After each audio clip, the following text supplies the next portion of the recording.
All right, let's talk about another big issue. You have stood up to anti-Semitism in the party, you say, yes? Do you recognise this sentence? It should not be regarded as anti-Semitic to describe Israel, its policies, or the circumstances surrounding its foundation as racist. I think under the International Holocaust Remembrance definition, it would be anti-Semitic to regard Israel as a racist endeavour. So you regard that sentence as anti-Semitic. You've said that. I don't think it's racist to stand up for the right, or anti-Semitic, should I say, or racist, either or, to stand up for the right of Israel to exist. And that's something that I very much support. But I also support a two-state solution and don't condone the actions of the Israeli government in terms of illegal settlements and et cetera, et cetera. And that's why it's so important. That was a sentence you in the past have said was anti-Semitic. There was a National Executive Committee meeting in October 2018 where Jeremy Corbyn arrived and read out that statement as a proposed addition to the Labour Party policy. You must have been horrified when that happened. I think under the IRA definitions, it's very important to make it clear that supporting the right of Israel to exist and not kind of examining in any great detail the history is not...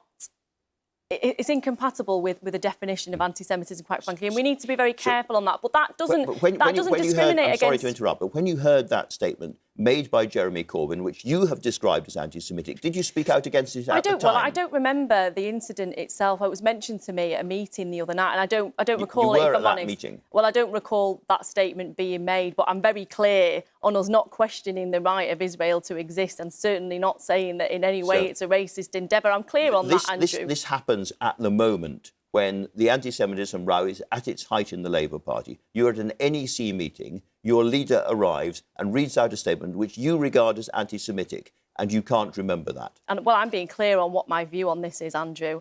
I do not think that it's right to call Israel or the creation of Israel a racist endeavour. I think that that's anti-Semitic, and we've got to recognise where we are on anti-Semitism within the party. Okay. We have not taken enough action. It's not been robust enough. And as Labour leader, I would adopt any recommendations made by the EHRC. I would adopt the 10 pledges made by the Board of Deputy, and I would restore trust with the Jewish community.